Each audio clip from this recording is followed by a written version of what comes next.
The story takes place in Fuzhou, China in the 1930s. There's a girl named Qiuju who works as a maid in the wealthy Gao family. Qiuju really cares for the 8-year-old son of the family, Yaozong, who's the main guy in the story. Now Yaozong's mom, Mrs. Gao, is super sick and won't live long. Knowing this, Mr. Gao decides he wants to marry a second wife named Lu Yiping. Mrs. Gao is worried that the new wife Lu Yiping might be mean to her son after she's gone. She wants to find someone take care of his 8-year-old son Yaozong. So she makes up a lie that Qiuju's dad burned some of their stuff. To make things right, Qiuju has to marry her 8-year-old son. Poor Qiuju has to agree, and she leaves her boyfriend Jiejun to marry an 8-year-old. It's super weird, but she does it for her family. Quickly, Mrs. Gao passes away, and the new second wife Lu Yiping gets pregnant. However, the child that Lu Yiping is pregnant with is not Mr. Gao's. She has an affair in secret with the house manager, Mr. Ding, and their son is actually Mr. Ding's. Lu Yiping and Mr. Ding are scheming to take all the Gao family's money. And to make things worse, they also plan to get rid of Qiuju and Yaozong, so that their future baby can get all the riches. Yaozong has a sister. Let's call her Big Sister. She's got a crush on Qiuju's ex-boyfriend, Jiejun. After Qiuju marries 8-year-old Yaozong, Jiejun says that he will never get married again. So Big Sister takes all her anger out on Qiuju. Lu Yiping, the sneaky second wife, sees an opportunity. She gives Qiuju a hairpin and then goes running to Big Sis, saying Qiuju stole this. Big Sis finds the perfect excuse to go Hulk on Qiuju. She starts beating her up. Luckily, Mr. Gao is kinda reasonable. He listens to Qiuju, but she keeps quiet. Yaozong, her young husband, stands up for her. He even refuses to take his medicine unless Qiuju feeds him. So, Mr. Gao lets Qiuju go free. Later, Qiuju tries to make peace with Big Sister. She swears she'll stay away from Jiejun and will be loyal to her 8-year-old husband. They even shake on it and become besties. A maid sees Mr. Ding and Lu Yiping making love. This maid is tight with Qiuju and spills the beans. Qiuju doesn't want the family to explode, so she tells the maid to run away. But the maid gets pushed into a river by a guy working for Mr. Ding and dies. Mr. Gao talks to Qiuju privately. He wants her to spill the truth about what happened. But Qiuju thinks if she tells Mr. Gao about the affair between his wife and Mr. Ding, Mr. Gao might literally die from the shock. So she keeps her mouth shut and says her friend killed herself. Even though Qiuju keeps her lips sealed, Lu Yiping isn't nice to her in return. Lu Yiping uses a venomous snake to bite Qiuju. She even tries to poison Qiuju's medicine to cure the snake bite. But Mr. Gao walks in just in time and catches her red-handed. He's about to punish her, but Qiuju, even though she's suffering from the snake venom, limps into the room and begs Mr. Gao to go easy on his wife. Time flies, and Lu Yiping has a baby boy. Now, Lu Yiping and Mr. Ding speed up their plan to take over the Gao family's property. Mr. Ding finds a man to seduce Big Sister, and surprisingly, she falls for him. On a sudden impulse, she marries this man. But after their marriage, he gives her a drug that makes her faints. When she wakes up, she finds herself in another man's bed. Lu Yiping and Mr. Ding then start to blackmail her. They demand she steals the property deeds from the Gao family. If she doesn't, they threaten to share embarrassing pictures of her with everyone. Feeling trapped, she eventually gives in and hands over the deeds. And just like that, all of the Gao family's assets fall into the hands of Mr. Ding and Lu Yiping. Big Sister, overwhelmed by everything, eventually loses her mind. Once Mr. Ding secures the family's wealth, he kicks out Mr. Gao, his son Yaozong, their maid Qiuju, and Big Sister from their own home. To add insult to injury, they tell Mr. Gao that his second son is actually Mr. Ding's child. Now they're all broke, and it's just Qiuju supporting them by making dumplings. Fast forward about 10 years, and Yaozong is all grown up, in high school. He falls for the most popular girl in school who also loves Qiuju's dumplings. Everything seems awesome until the girl finds out that Yaozong's wife is actually Qiuju, who is 9 years older than him. Yaozong becomes a joke in his school, and the popular girl breaks up with him. After Yaozong comes home, he throws fits and is angry all the time. Deep down, he can't forget the prettiest girl in school. So one day, he closes his eyes and imagines Qiuju is actually that girl. They end up sleeping together. Just from that one time, Qiuju gets pregnant. She gives birth to a son, and then Yaozong goes off to college. Things are calm at home for about 4 years. As Yaozong is about to graduate, he meets this really beautiful classmate named Yuting. To impress her, he takes her out for an expensive dinner. But when the bill comes, he can't pay, He even tries to use his watch to cover the cost. Yuting is actually a rich girl, the sole heir to a big company. Yaozong has no money even for a coffee but still wants to win her heart. Yaozong decides he wants to marry into Yuting's rich family and enjoy the high life. So, he happily starts dating Yuting. But he bumps into Mr. Ding in the city, their family's old enemy who took all their property before. Ding spills the beans about Yaozong already being married. Everything blows up. Yuting is heartbroken and calls him a big liar. To salvage the situation, Yaozong starts explaining like crazy. He says his marriage was arranged by his parents when he was just 8 years old, and that Qiuju had another man and was abandoned, so his dad kindly took her in as more of a maid than Yaozong's wife. Somehow, Yuting's family believes this nonsense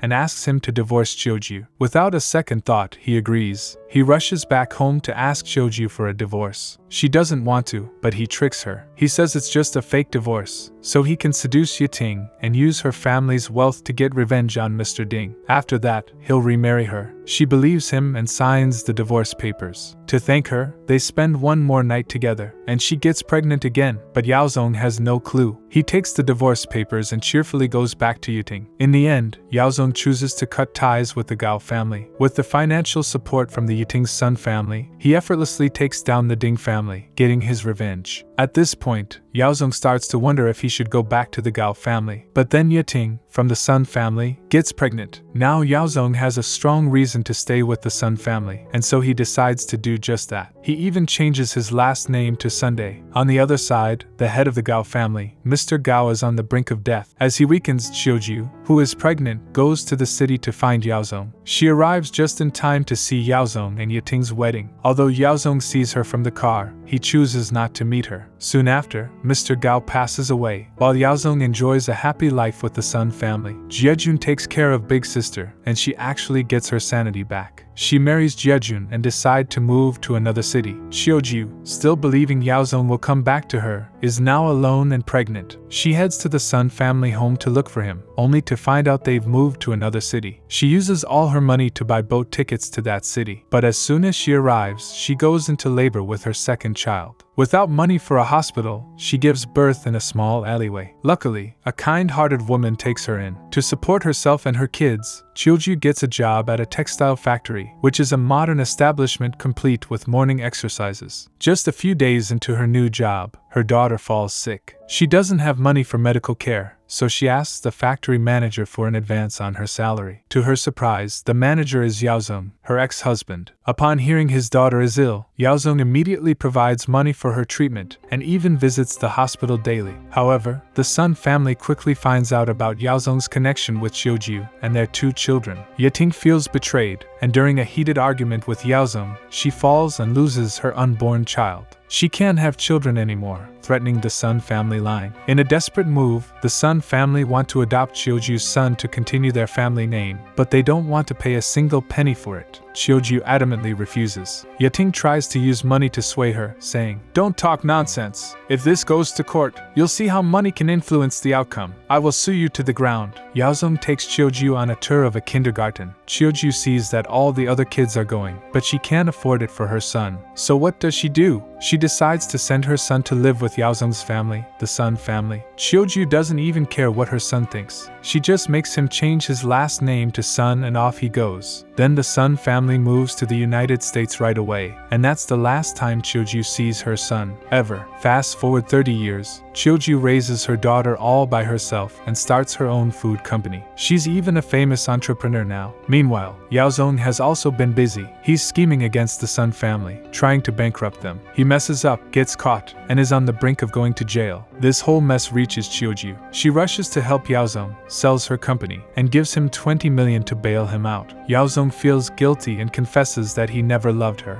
Despite everything, Qiuju just wants to reunite with her son who's in the US. Yaozong promises her that he'll make it happen, but he lies again and disappears. Qiuju, broke but undeterred, starts her business again and becomes successful. Another 38 years pass, She's 88 now. Yaozong, having outlived all the sons, is now the big boss. Their kids and grandkids, after lots of misunderstandings, finally reunite the family. Chiuju, after waiting for nearly 60 years, finally sees her son. At this point, Chiuju realizes the ugly truth. She thought doing good deeds would win her love, but it didn't. And even after all these years, she falls for Yaozong again. So basically, she gets played by this guy for like 70 years and still ends up in his arms. So, moral of the story, don't be like Chiuju. Don't let someone play you for years and still think it's love. This drama makes me realize how harmful these old-fashioned ideas can be to women. These old-fashioned ideas are like if you're married, not only is your husband super important, but so are his parents, siblings, basically his entire family. You gotta take care of all of them, no matter what. And no matter how your husband treats you, you need to be super grateful, as if you're doing some big noble thing. And even today, some bits of this thinking still stick around, trying to mess things up. It's seriously spooky.